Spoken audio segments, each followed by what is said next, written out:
यहाँ पौलुस और सीलास जो परमेश्वर के जन थे और परमेश्वर के भक्त थे, परमेश्वर के जन थे और परमेश्वर की तारीफ करने वाले लोग थे, परमेश्वर की महिमा में ये जिंदगी जीने वाले थे। हालेलुया। और ये परमेश्वर के वचन को बांटने के धुंध में थे। हालेलुया। ना मोबाइल साइलेंट कर ले।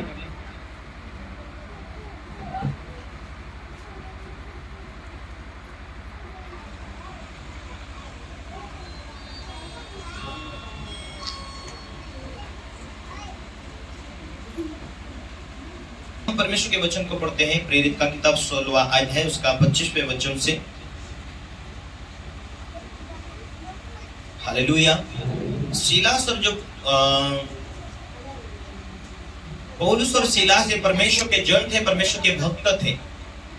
परमेश्वर की सेवा करते करते उनके हाथों से बहुत सारे काम होते थे, लोग चंगे होते थे, बड़ी बड़ी मुश्किलों से लोग आजाद होते थे। हालेलुया। सेवा के दौरान यीशु मसीह जाने के बाद ये सेवकाई कर रहे हैं और सेवा के दौरान इनके ऊपर वहां के इलाके के क्षेत्र के लोगों ने एक विरोध किया, इन्हें पकड़कर जेल में डाल दिया। हालेलुया। पौलुस और सीलास को जेल में डाल दिया, बंदी गृह में डाल दिया। हम पढ़ते हैं, आधी रात के लगभग पौलुस और सीलास प्रार्थना करते हुए परमेश्वर के भजन गा रहे थे और कैदी उनकी सुन रहे थे। इतने में एक बड़ा भूकंप आया, यहां तक कि बंदी गृह का नींव हिल गई और तुरंत सब द्वार खुल गए और सबके बंधन खुल पड़े। दोनों का जाग उठा और बंदी गृह के द्वार खुले देखकर समझा कि कैदी भाग गए हैं। अतः उसने तलवार खींचकर अपने आप को मार डालना चाहा, परंतु पौलुस ने ऊंचे शब्द से पुकार कर कहा, आपने आपको कुछ हानि न पहुंचा, क्योंकि हम सब यही हैं। तब वह दिया मांग कर भीतर लपका और कांपता हुआ पौलुस और सीलास के आगे गिरा और उन्हें बाहर लाकर कहा, हे सज्जनों, उद्धार पाने के लिए मैं क्या करूं? उन्होंने उससे कहा, प्रभु यीशु मसीह पर विश्वास कर तो तू और तेरा घराना उद्धार पाएगा। और उन्होंने उसको और उसके सारे घर के लोगों को प्रभु का वचन सुनाया। रात को उसी घड़ी उसने उन्हें ले जाकर उनके घाव धोए और उसने अपने सब लोगों समेत तुरंत बपतिस्मा लिया। तब उसने उन्हें अपने घर में ले जाकर उनके आगे भोजन रखा और सारे घराने समेत परमेश्वर पर विश्वास करके आनंद किया। आमीन। हालेलुया। पौलुस और सीलास ये प्रार्थना करने में धुंध थे, वचन बांटने में धुंध थे, ये प्रचार कर रहे थे, तो कुछ विरोधी लोगों ने इन्हें पकड़कर कहां डाल दिया? जेल में डाल दिया। पर इनकी आदत क्या थी? प्रार्थना करने की और आराधना करने की आदतें थी और विरोधी लोगों ने इन्हें जेल में डाल दिया। अब बेड़ियां इनके हाथों में, बेड़ियां ठोकने के बाद में भी इनकी जो आदत थी प्रार्थना करने, आराधना करने में धुंध थे। हालेलुया। हालेलुया। ये वो रोज आराधना करते थे, रोज प्रार्थना करते थे, परमेश्वर के वचनों के धुन में रहते थे और इसीलिए उनके जीवन में सामर्थ्य की भरपूरी थी। हालेलुया। और जब परमेश्वर को ये मालूम था कि ये जेल के अंदर है, हालेलुया, ये जेल के अंदर है, पर जेल के अंदर में भी प्रार्थना कर रहे हैं, आराधना कर रहे हैं। क्या कर रहे हैं ये? हालेलुया। परमेश्वर के भजन गा रहे थे। और कौन सुन रहे थे वहां? बाकी कैदी मन लगाकर सुन रहे थे। ना खंजरी थी, ना कुछ भी वस्तु उनके पास में बजाने के लिए कुछ भी वहां नहीं था, लेकिन फिर भी ये आराधना कर रहे हैं। हालेलुया। आधी रात के लगभग पौलुस सीलास प्रार्थना करते हुए परमेश्वर के भजन गा रहे थे, कैदी उनकी सुन रहे थे। इतने में एक बड़ा भूकंप आया। कहां आया? जेल के अंदर। बोलो हालेलुया। कहां आया?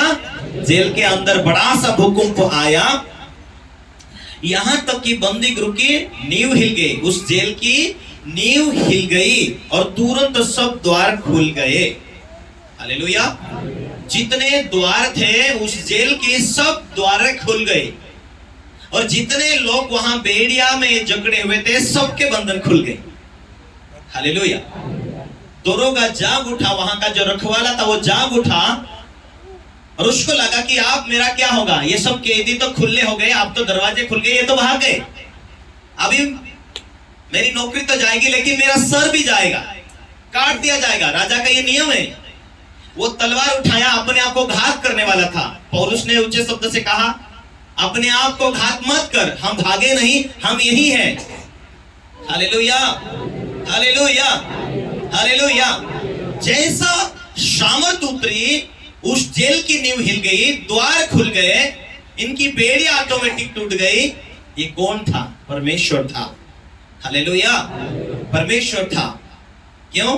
क्योंकि ये वचन से, लंबे समय से वचन को मानते, अपने जीवन में परमेश्वर की सेवा करते करते परमेश्वर की इच्छा के अनुसार जी रहे थे, वैसी आराधना, वैसी प्रार्थना कर रहे थे, और इसीलिए परमेश्वर उन धर्मी लोगों के साथ रहता था। Hallelujah, hallelujah. इसीलिए मेरे प्रियो, परमेश्वर अपने लोगों को कभी त्यागता नहीं, कभी नहीं छोड़ता। और जो दरोगा वो वहां देखा कि नींव तो हिल गई, क्या हुआ? बड़ा भूकंप हुआ, नींव हिल गई, दरवाजे खुल गए, सारे कैदी भाग गए होंगे। पौलुस ने कहा, हम कहीं नहीं भागे, हम यही हैं। Hallelujah, hallelujah. दौड़ कर आया, तुम तो जीवते परमेश्वर के लोग हो, अब मैं क्या करूं? उन्हें बाहर लेकर गया। सीलास और पौलुस को बाहर ले जाकर कहा, आप मैं क्या करूं? हालेलुया। हे सज्जनों, आप मैं क्या करूं, आप बताओ। हालेलुया। तो उन्होंने कहा, मन फिरा, उद्धार पाने, मुक्ति पाने के लिए मैं क्या करूं? परमेश्वर से मिलने के लिए क्या करूं? परमेश्वर की इच्छा पूरी करने के लिए मैं कैसे जीऊं? उसके कानून को मैं कैसे पालन करूं? उसने कहा, मन फिरा। तो तू मन फिराएगा, परमेश्वर को कहे, परमेश्वर तू मेरा मुक्तिदाता, मेरा जीवन दाता है, आज के बाद मैं ये जीवन तेरे हाथों में सौंपता हूं। आज तक मैंने कहीं ठगी किया है, आज तक मैंने गलत जिंदगी जिया हो, मैं आज के बाद मैं अपने जीवन को तेरे हाथों में सौंपता हूं। आज के बाद मेरे हिसाब से नहीं, आज के बाद तेरे कानून, तेरे वचनों के द्वारा मैं जीना चाहता हूं। ऐसा तो मन फिरा। यदि तू मन फिरा लेगा तो वचन के तब बपतिस्मा ले, यदि तू मन फिरा लेगा तो तू बपतिस्मा ले, और तू प्रार्थना करेगा तो तेरा परिवार, तू और तेरा परिवार भी बचाया जाएगा, तू और तेरा परिवार भी उद्धार पाएगा, पापों से मुक्ति पाएगा। और मुक्ति पाने के बाद हम एक दिन स्वर्ग में जा सकते हैं। यदि मुक्ति नहीं हुआ तो स्वर्ग में नहीं जा सकते। ये वचन, ये बाइबल यीशु मसीह ने कहा। हालेलुया।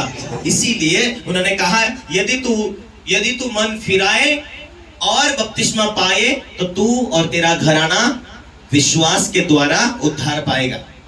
और आधी रात के लगभग दौड़ कर जाकर उन्होंने, शाम के समय उन्हें मारा था, घावों से, वो खूनों से भरे हुए थे, उनके घावों को उसी व्यक्ति ने बाहर ले जाकर धोया और उनको रात को खाना खिलाया।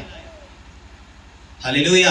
और फिर उन्हें छोड़ दिया सुबह के समय, सारी पंचायत को बिठाकर उसने सारी बातों को बोला कि रात के समय क्या हुआ। कैदी सुन रहे थे। Hallelujah, hallelujah. ये कौन था? परमेश्वर था। अपनी सामर्थ्य के द्वारा जेल की नींव को हिला दिया। हालेलुया। और उनकी बेड़ियां टूटी, और वो इतनी, लेकिन वो खुद भी आजाद हुए। हालेलुया। और परमेश्वर के वचन को सुनाए। तो प्रियो, हमारा परमेश्वर छोटा नहीं है, हमारा परमेश्वर महान है, लेकिन हमारा ध्यान कहाँ रहना चाहिए? आज अपना ध्यान परमेश्वर के ऊपर होना चाहिए। इनका ध्यान इनकी बेड़ियों के ऊपर नहीं था, इनका ध्यान इनके आजाद कौन करेगा, हमारा क्या होगा, आज हम जेल में हैं, वहां ध्यान नहीं था। वहां उनका ध्यान ये था कि हम परमेश्वर की स्तुति करना चाहिए। आज छुड़ाए ना छुड़ाए, कल हम जेल से रिहाई हो ना हो, पर आज हमें क्या करना चाहिए? वो आत्मा से भरे हुए थे और उनको मालूम था कि हमारा परमेश्वर हमारे साथ है, हम आत्मिक धुंध में बने रहेंगे, और जो परमेश्वर चाहेगा आज छुड़ाए, कल छुड़ाएगा, वो उसका फैसला है। मुझे फिलहाल क्या करना, हमें फिलहाल क्या करना, हमें तो वचन सुनाना, हमें तो आराधना करना। दुनिया सुने ना सुने, हमारा तो नाता परमेश्वर के साथ है, हमारा तो रिश्ता खुदा के साथ है, वो पक्का रिश्ता था परमेश्वर के साथ में। आज मैं आप लोगों से पूछना चाहता हूं, आपका धुंध और ध्यान कहां है? अपनी बीमारी के ऊपर ध्यान है, अपने कर्जे के ऊपर ध्यान है, अपनी जरूरत के ऊपर ध्यान है? यदि यही ध्यान है तो आपका ध्यान गलत है। आपका ध्यान परमेश्वर के वचनों में, परमेश्वर की आराधना में, परमेश्वर हमें मिल गया, हमें पापों से मुक्ति दे दिया, हमें परमेश्वर ने छुड़ा लिया, हम परमेश्वर के बच्चे हैं, हम परमेश्वर की संतान है। वो जो कुछ करेगा वो अच्छा ही करेगा। इसीलिए मेरा धूम, मेरा ध्यान परमेश्वर की आराधना की ओर, परमेश्वर के वचनों की ओर हमारा ध्यान कहां होना चाहिए? हालेलुया। यदि आपका ध्यान परमेश्वर के ऊपर है तो वचन कहता है, यदि तू मन फिरा लिया हो, बपतिस्मा पा लिया हो, तो तू आप पवित्र आत्मा के वरदान तो पाएगा।